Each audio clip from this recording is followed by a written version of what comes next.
Not racist Klan targets elderly black woman unaware. Her son is an FBI agent. The morning was calm, the air cool and fresh, and the tall trees stood like old guardians of the forest. Birds sang softly, and the sound of the leaves moving in them breeze gave peace to anyone who chose to walk along the dirt path. For Elaine Johnson, a 72-year-old woman with silver hair and kind eyes, this forest had always been a place of calm. She had walked this path for years. It was where she thought, where she remembered her husband who had passed away, and where she sometimes called her son to hear his voice when the silence of the house felt too heavy. On that day, she carried her phone in her hand, speaking quietly as she moved slowly along the path. "Yes, Marcus, I'll be fine," she said with a tired laugh. "You always worry too much. I'm only taking a walk. I'll call you when I'm back home." Her son's voice, deep and steady, answered with gentle firmness, reminding her to be careful. She smiled at his concern.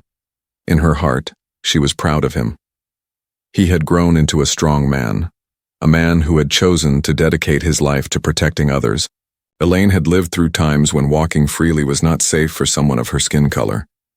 She had grown up in the South during years when racism was open, loud, and cruel. She knew the look of hate, and she remembered it well. But she also believed that the world had changed enough for her to feel safe on this path. She trusted the quiet. She trusted the trees. She trusted that at her age no one would bother her. But as she reached a bend in the trail, something shifted. The sound of birds stopped. The breeze seemed to fade. A heavy silence filled the forest, and Elaine felt it before she saw it. She looked up and her heart froze. Two men stood in the distance, walking slowly toward her. They were dressed in long white robes, their faces half covered by hoods. For a moment she thought it might be a strange joke, a costume of some sort.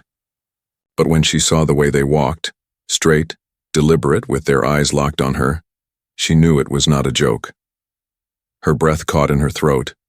Her phone was still in her hand. Her son's call had ended minutes earlier, but she pressed the button and redialed him quickly, her hands trembling. "Marcus," she whispered, trying to keep her voice steady. "Someone is here. Two men. They're coming toward me." The men were closer now. She could see their faces clearer. Their eyes were cold, and their steps never slowed. She tried to step back, but her foot caught on a root and she fell hard to the ground. Pain shot through her side and dirt clung to her sweater. The phone was still against her ear. Her son's voice came quickly, sharp and alert. "Mom? What's happening? Where are you?" Her lips trembled as she spoke. "Son, they're killing me," she said in panic, her voice shaking, her heart pounding so hard she could barely breathe. The men were only a few feet away now. One of them chuckled under his breath, and the sound chilled her to the bone. She had seen these kinds of robes before, in old photos, in the stories her parents used to whisper about. She thought those days had ended. She thought no one would dare appear like this again. But here they were in the year she lived, in the forest she trusted. Elaine tried to push herself up, her hands shaking as she gripped the ground. She did not want them to see her afraid.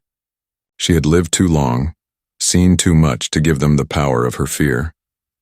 Still, her body betrayed her and she could feel the weakness in her legs. She was not young anymore, and the fall had left her too unsteady to run. On the other end of the call, Marcus was already moving. He had been trained for emergencies. He had been trained for danger. But never had he thought the danger would come to his own mother. His voice, urgent and commanding, filled her ear. "Stay on the line, Mom. Do not hang up. I'm coming for you. Do you hear me? I'm coming." The forest felt darker now.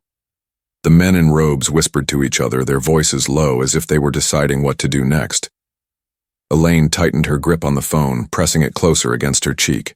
Her lips moved in prayer, silent words she hoped would give her strength. The first man leaned forward, his face twisted with something she recognized too well: hate. But in his ignorance, he did not know who she was. He did not know the strength of the woman he was targeting, nor the fire of the son who would move heaven and earth to protect her. Elaine's breath came slow and heavy. She thought of her husband, of the nights he told her not to let fear take away her dignity. She thought of her son, who as a boy promised that one day he would protect people from those who tried to hurt them. She thought of all the years she had survived when the world was against her. Her voice broke through the silence again, soft but steady now. Marcus, I trust you. I know you're coming. In that moment, the forest no longer felt as hopeless. For though two men in robes walked toward her, Elaine Johnson knew she was not alone, and that knowledge, that her son, her protector, her pride was on the way, was enough to give her the courage to hold on just a little longer. The dirt pressed. Cold against her palm, the sound of footsteps grew closer, but her heart, though shaking, began to steady. Because even in the darkest hour, love and courage were stronger than hate, and this was only the beginning. Elaine Johnson lay on the forest ground, her hand gripping the phone like it was the last thread connecting her to life itself. The men, in white robes, stood not far away, their cold stares fixed on her. Fear was there, heavy in her chest, but beneath the fear was something else. A memory, a feeling, a deep fire that had carried her through many storms before this one. As her heart raced, her mind reached back in time, back to the life that shaped her into who she was. She remembered being a little girl in the 1950s, walking hand in hand with her mother down the main street of their small town. Her mother wore her best dress that day, holding her head high even as people stared with disdain.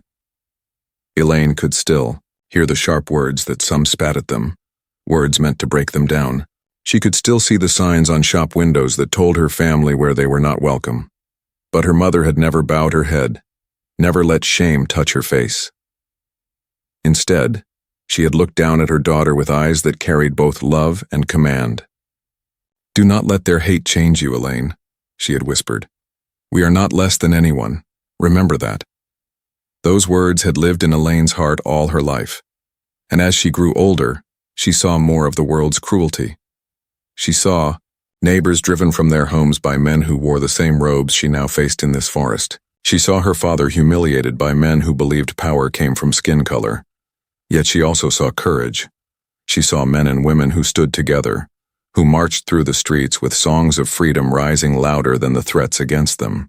She saw her community lifting one another, protecting one another, surviving one hardship after another. Elaine had carried those lessons with her into adulthood. When she married her husband, James, she married a man who believed in standing tall, even when the world tried to bend him. He worked long hours, faced insults from those who looked down on him, but he never gave them the victory of stealing his dignity. At night, when the world outside seemed cruel, he would sit beside Elaine and remind her that love and faith were stronger than hate. "Do not ever forget," he would say, "that we come from a people who endured worse and still stood tall. They could not break us then, and they will not break us now." When James passed away years later, Elaine thought that losing him might break her. The house felt empty, and the silence of grief pressed on her chest. But she remembered his words, his strength, and she chose to carry it forward. Her son, Marcus, had been young then, but even as a boy he looked at her with questions in his eyes. She knew she had to teach him the same lessons her parents taught her, that life was not always fair, that hatred existed, but that dignity, courage, and love would always be greater. She remembered the nights when Marcus would sit at the table with his books, determined to succeed in school.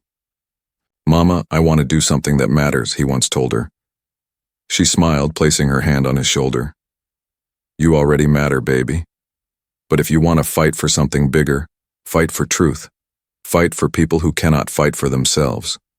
That was the moment Marcus had decided to one day join the FBI. Elaine had watched with quiet pride as her son grew into a man who carried strength not just in his body but in his spirit. He was brave, but more than that, he was kind. He never let anger cloud his heart, though he had every reason to. He believed in justice, in fairness, and in protecting those who could not protect themselves. Now, lying in the dirt with the sound of footsteps closing in, Elaine thought of him. She thought of all the years she had worked, struggled, and prayed to give him the chance to rise higher than she ever could. She thought of the nights she stayed awake when he was on dangerous missions, whispering prayers that he would come home safe. and she thought of the promise he made to her only a week ago when they sat on her porch together.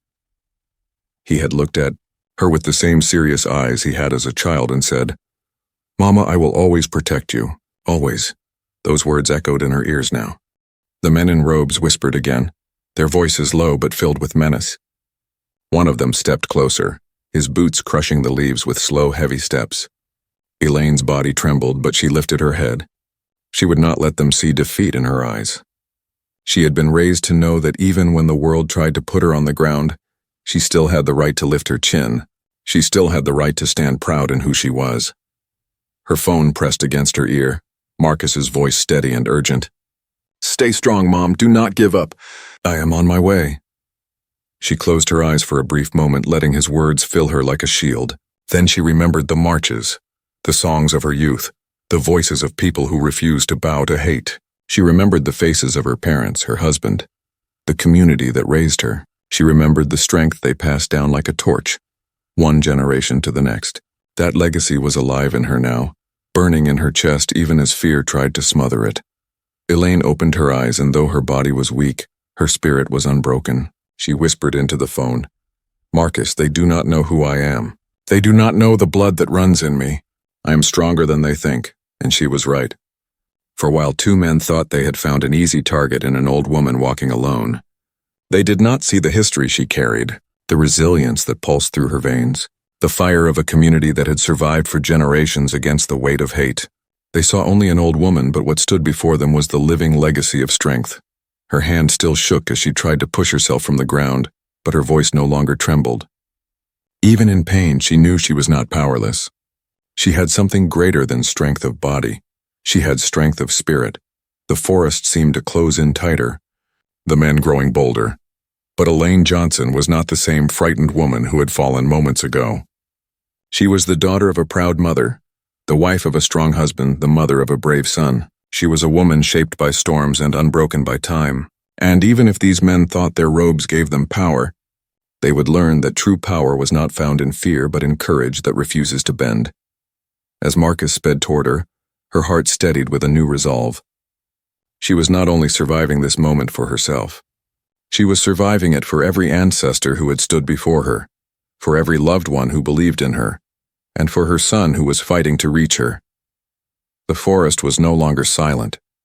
It was alive with the heartbeat of her courage. And though danger pressed close, Elaine Johnson knew she was not only holding on to life, she was holding on to the legacy of strength that no hate could ever take away. Marcus Johnson's heart pounded as he held the phone to his ear, his other hand already reaching for his car keys. The sound of his mother's trembling voice, the fear in her words, "Son, they're killing me," echoed again and again in his mind. He had been trained to keep calm in emergencies, to separate emotion from action. But this was no ordinary call. This was his mother. This was the woman who had raised him, who had sacrificed her entire life so he could rise above the walls the world tried to build around him. The FBI had trained him for many things: to chase fugitives, to break through criminal networks, to stare down danger without flinching. He had been sent undercover into dangerous circles, had walked into rooms where guns were pointed at him, had stood face to face with men who would not hesitate to kill. But no training in the academy could have prepared him for hearing his mother's cry for help, while knowing she was alone, surrounded by men who meant harm. As he rushed down the stairs of his apartment, his mind flashed with memories, sharp and clear, as if life was reminding him of everything his mother had done to bring him to this moment. He remembered the nights when she worked 2 jobs just to make sure he had clothes for school. He remembered her standing in the doorway, watching him study late into the night, whispering prayers that he would grow into someone strong. He remembered her hands, always gentle but always firm, teaching him that dignity mattered more than wealth, that honesty mattered more than comfort. Marcus had promised himself as a boy that one day he would protect her the way she had always protected him. He remembered the night after his father's funeral, when the house felt colder than ever. He was only 14 then, but he had looked at his mother, tears streaming down her face as she tried to stay strong for him, and he had whispered, "Mama, one day I'll take care of you. One day I'll be the one keeping you safe." That promise had never left him. It had guided every choice he made, the decision to work harder than anyone else in school, The decision to enter law enforcement when his friends doubted him. The decision to never give up even when the challenges seemed impossible. And now that promise was no longer just words from a boy's heart. It was the oath of a man who would not let his mother fall into the hands of hate. He slid into his car, his phone pressed tightly against his ear. His voice was steady, commanding, though his chest burned with urgency. "Stay with me, Mom. Do not hang up. I'm on my way." Elaine's breath came heavy on the other end. "Marcus, they're close," she whispered. Her voice shook, but he could still hear her strength buried beneath the fear. Marcus's hands gripped the wheel as he sped down the road. He had faced many criminals in his career, but something about this moment felt heavier.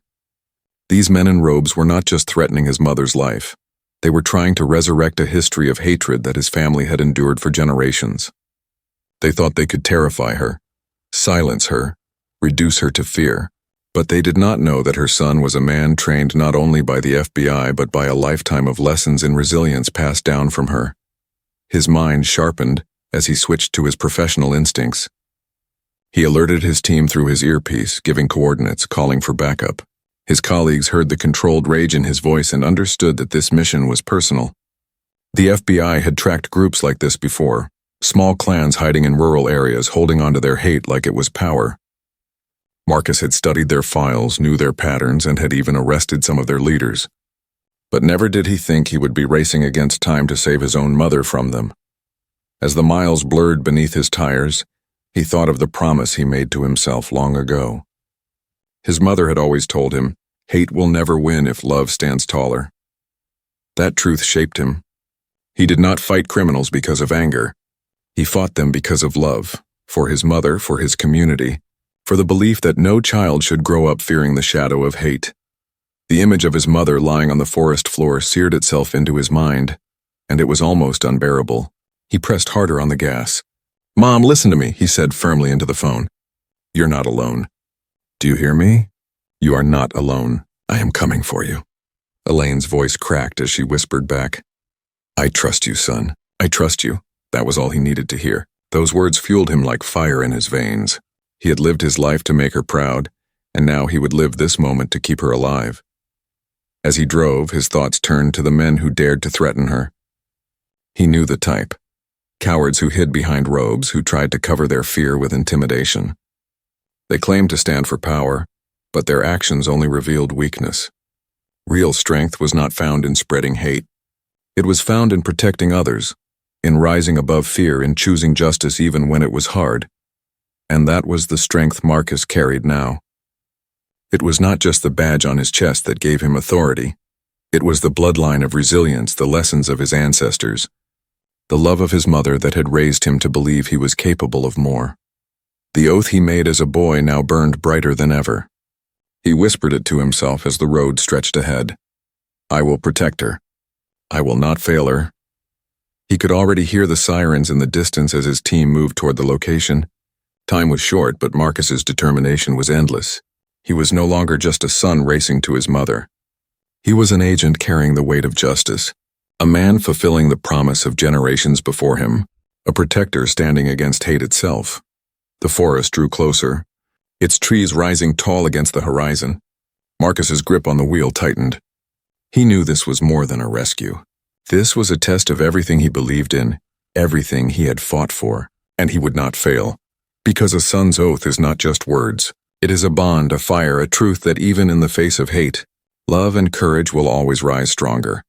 The two men in white robes stood above Elaine as if the forest belonged to them, their heavy boots crushing the leaves, their eyes sharp with a false sense of power. They whispered to each other, their voices carrying a strange mix of arrogance and nervousness. They thought they were hunters and she their prey. What they did not know, what they could not even begin to imagine, was that the woman lying before them carried a strength far greater than their empty symbols of hate. One of the men sneered, leaning closer, his shadow falling across her. "Look at her," he muttered to the other. "She's nothing. Just an old woman. This will be easy." His voice carried the cruel confidence of someone who had never been tested by true strength. He had been raised in ignorance, fed on the belief that his robe gave him power, that history somehow placed him above others.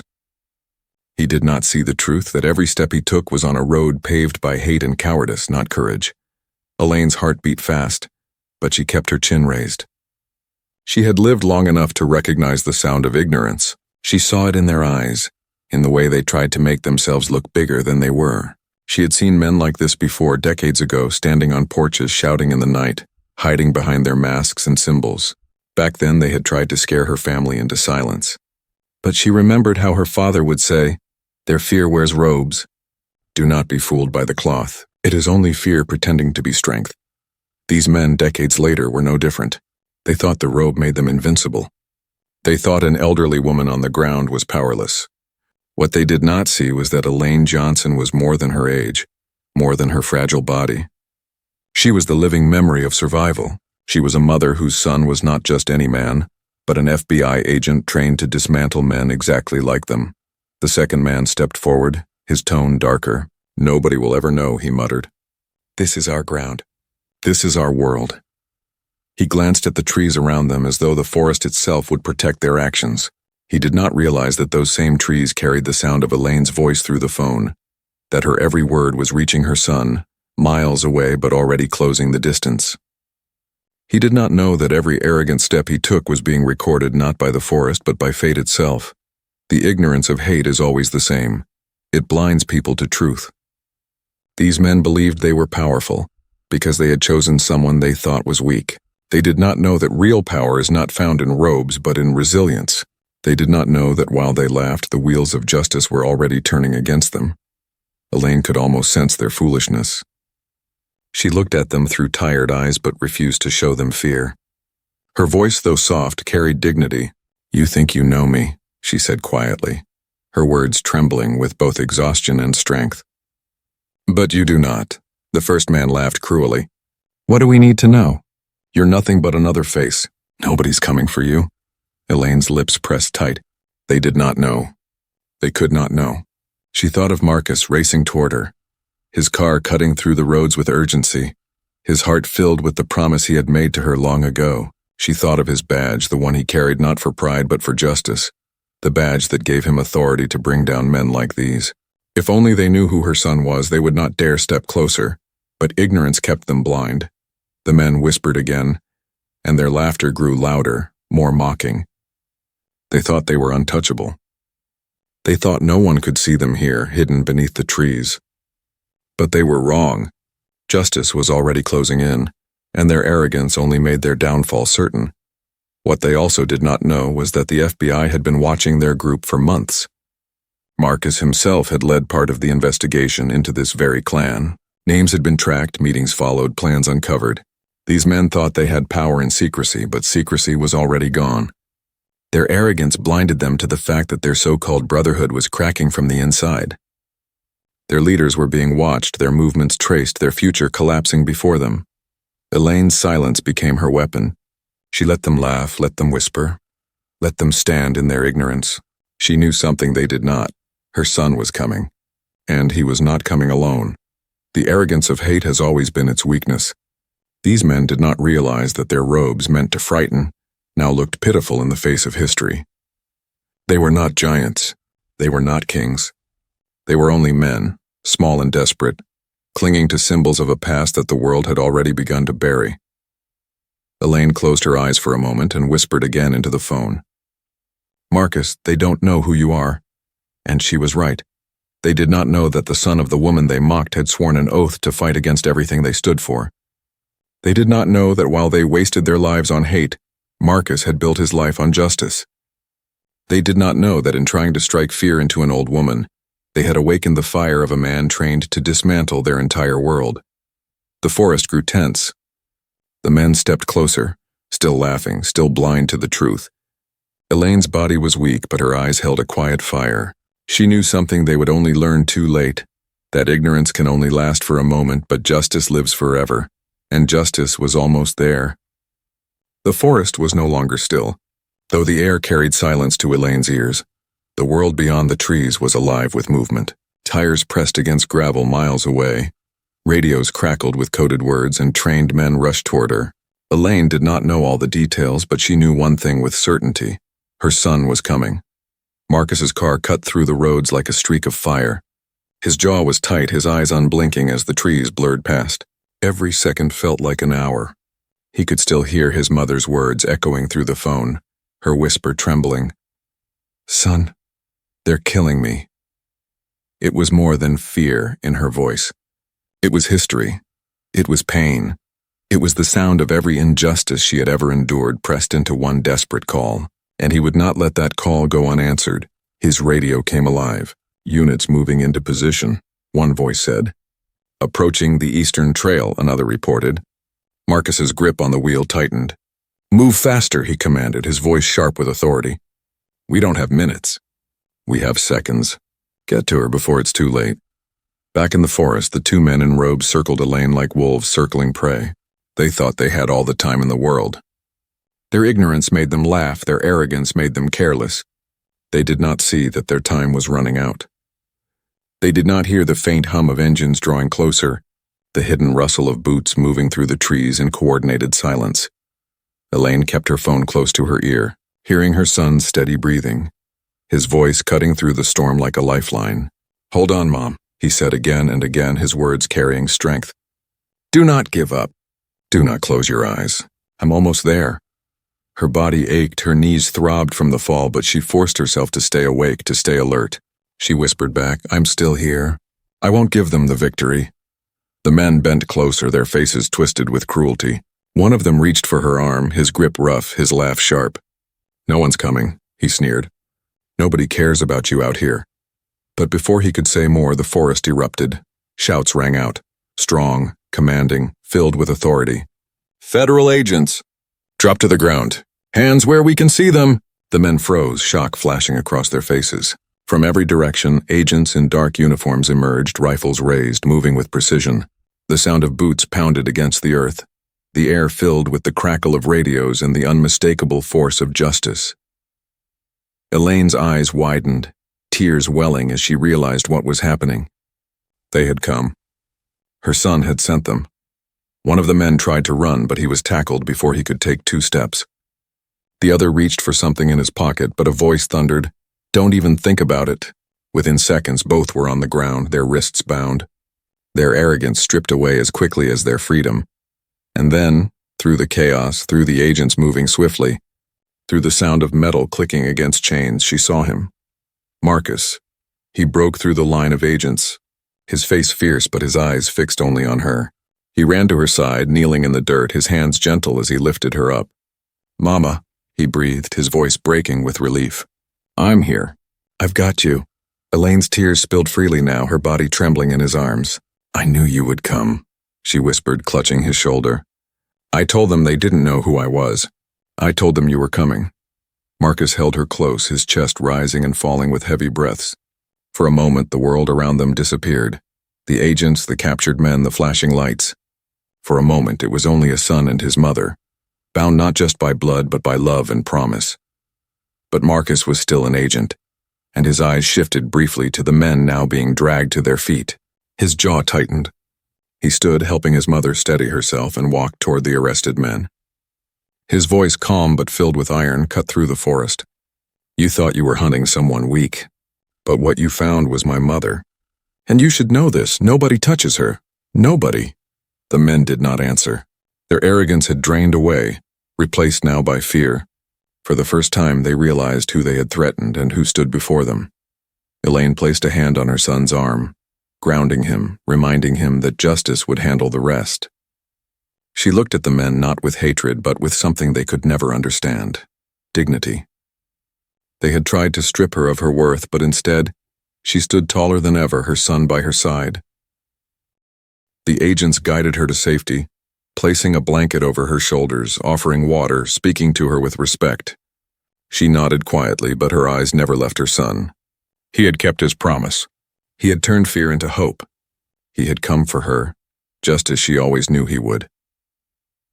As the sirens carried through the trees, as the men were loaded into waiting vehicles, Marcus helped his mother into an agent's car. He sat beside her, his hand resting gently on hers. For the first time that day, his breath slowed. The danger had passed. She was safe. Elaine leaned her head back against the seat, closing her eyes with relief. "Marcus," she said softly, "you saved me." He turned to her, his voice low but steady. No, Mama, you saved yourself. You stayed strong. You gave me time to reach you. You're the strongest person I know. Her lips curved into a faint smile, her eyes glistening. I only ever wanted you to be safe. I never thought you'd grow into the man who would be saving me.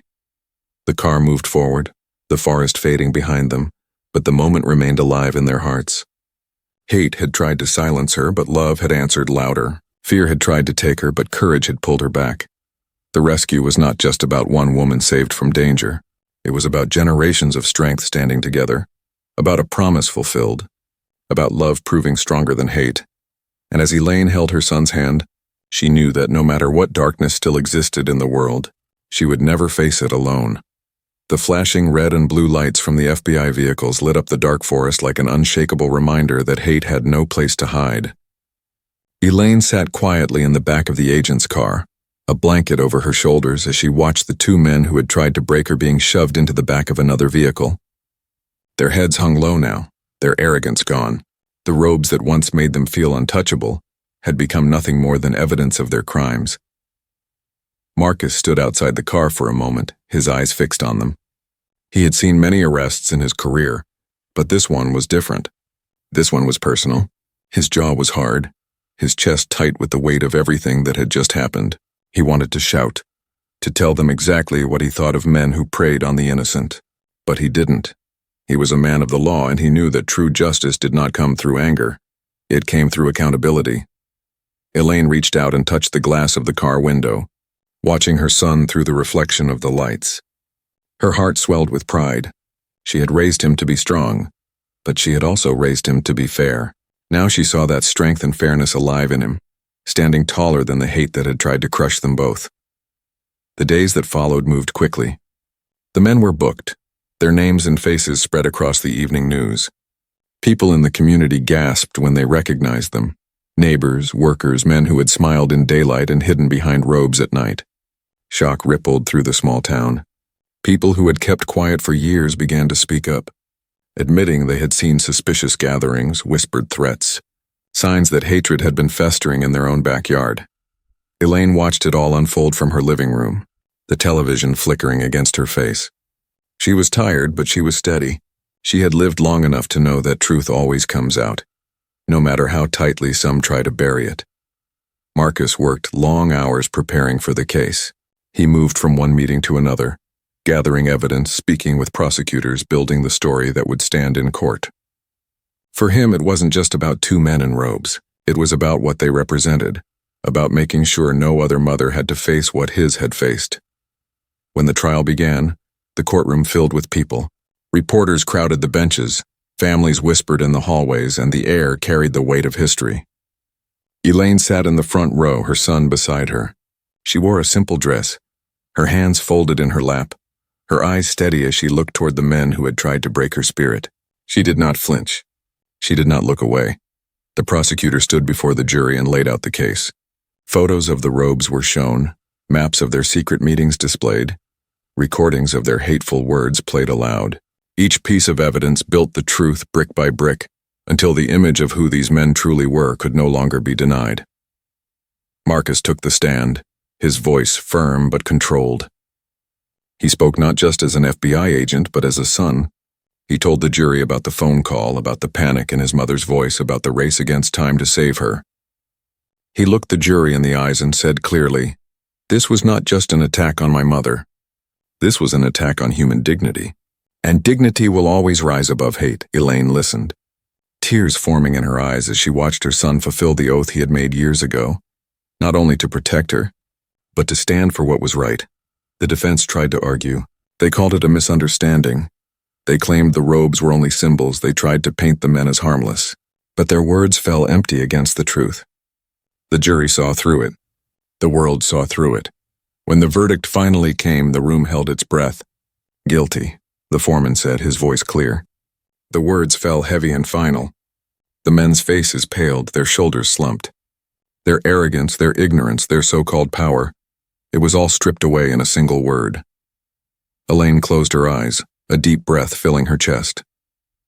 She felt relief wash over her, but also something greater, vindication, not just for herself, but for her parents, her husband, her community. For everyone who had ever been told they were less, everyone who had been hurt by the same kind of hate. Justice had spoken, and this time justice was on the side of dignity. Outside the courthouse, reporters rushed forward, microphones raised, cameras flashing. Elaine stood beside her son, her hand resting gently on his arm. She spoke softly but firmly, her voice carrying the strength of generations. "I am not here for revenge," she said. "I am here to remind you that hate will never win. It can hurt us. It can try to silence us, but it cannot own us. My son stood for me, and today the law stood for us all." Her words echoed beyond the courthouse steps. People watching from their homes felt their hearts stir. Some wiped tears from their eyes. Others stood taller, reminded that strength lives not in fear but in courage. The men were sentenced, their robes taken from them, their pride crushed under the weight of accountability. They left the courtroom in chains, their heads lowered, their laughter silenced. And in their place, the image that remained was not of their hate, but of Elaine's dignity, of Marcus's determination, of justice finally served. That night back at home, Elaine sat on her porch as the sun dipped below the horizon. The air was cool, the sky painted in soft shades of orange and purple. Marcus sat beside her, their silence comfortable, filled with everything words could not say. She reached over and held his hand, squeezing it gently. "You kept your promise," she whispered. Marcus looked at her, his eyes filled with both pride and humility. "You kept yours too, Mama. You stayed strong. You gave me the time to find you. You were never just waiting, you were fighting." Elaine smiled, her face glowing in the fading light. "I learned from the best," she said. The world outside was still imperfect. Hate still existed in hidden corners, waiting for its chance to rise again. But Elaine knew one thing for certain. Justice was not silent. Justice had a voice, and when spoken with courage, it was louder than fear. And as the stars appeared above, she leaned back in her chair, her son's hand still in hers, and let peace settle into her heart. For now justice had been served.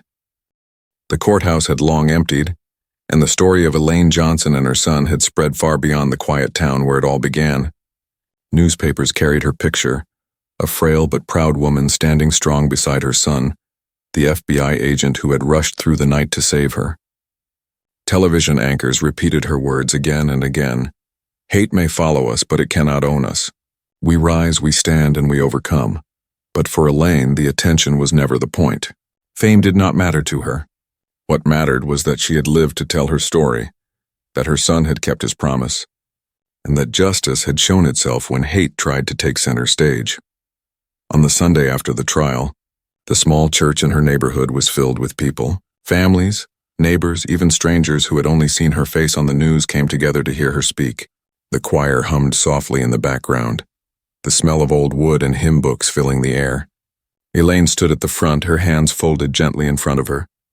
She looked out at the faces, young and old, black and white, hopeful and tired. She saw in them the same questions that had followed her throughout life. Can things change?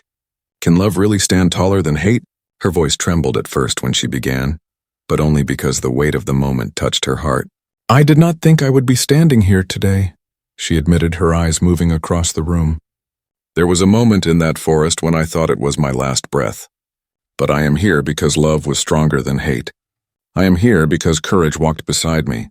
I am here because of a son who kept his promise." The room was silent, every ear leaning closer.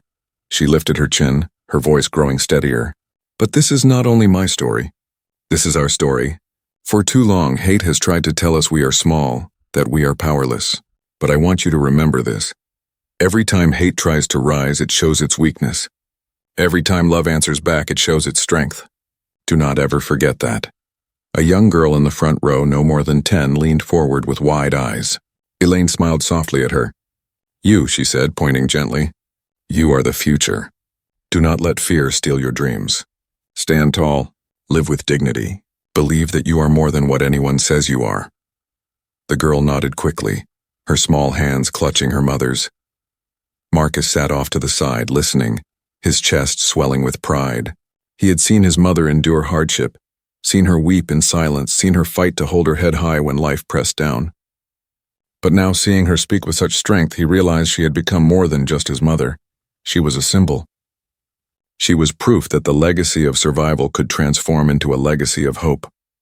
Elaine continued, her voice carrying through the church. When I was a little girl, my mother told me that hate wears many masks. Sometimes it shouts. Sometimes it whispers. Sometimes it hides in robes. But it is always the same, and the only way to defeat it is not with more hate, but with more love, more courage, more justice. She paused, letting the words settle. I am not standing here to tell you that life will be easy. It will not. There will be days when you feel the world is against you, but I want you to remember me. An old woman who lay in the dirt of a forest and still found the strength to rise. If I can rise, so can you. Applause filled the room, soft at first, then stronger until it echoed against the walls like thunder. Elaine closed her eyes for a moment, letting the sound wash over her. It was not applause for her. It was applause for resilience, for survival, for the reminder that hope was still alive. After the service, people gathered around her, thanking her, hugging her, telling her how her words touched their hearts. A man approached, his voice shaking as he admitted, I stayed silent for too long. I saw hate in my own family and did nothing. But after hearing you today, I will no longer stay silent. Elaine took his hand and smiled. It is never too late to stand on the side of right. That evening, as the sun dipped low and painted the sky in colors of fire and peace, Elaine sat on her porch again. The wooden boards creaked beneath her rocking chair, and the world around her seemed calm. Marcus sat beside her, his suit jacket draped over the chair, his tie loosened, his face finally relaxed after weeks of tension. They did not need many words. The silence between them carried more meaning than sentences ever could. Still, Elaine spoke softly, her eyes on the horizon. Do you know what I realized, Marcus? He turned to her, curious. What's that, Mama? That they tried to take my life, but instead, they gave me a bigger voice. I thought I was just walking in the forest that morning. I did not know I was walking into history, but maybe that was the path I was meant to take. Not to fall, but to rise. Marcus felt his throat tighten. He reached over and took her hand, holding it gently. You've always been rising, Mama. All my life you've been teaching me how. Elaine smiled, her silver hair glowing in the last light of day. Then make sure you keep teaching others, because this story is not just mine. It is yours. It is ours. It is everyone's who believes that dignity is stronger than hate. The stars began to appear one by one, the quiet hum of crickets filling the air. For Elaine, the night no longer carried fear. It carried peace. She had faced hate and survived. She had seen justice with her own eyes. She had spoken hope into hearts that needed it. And as she leaned back, her son still by her side, she whispered into the night, We rise, we stand, and we overcome. It was not just a message. It was a truth she had lived, a truth she had passed on, a truth that would carry far beyond her small town. Because hope, once spoken, never dies.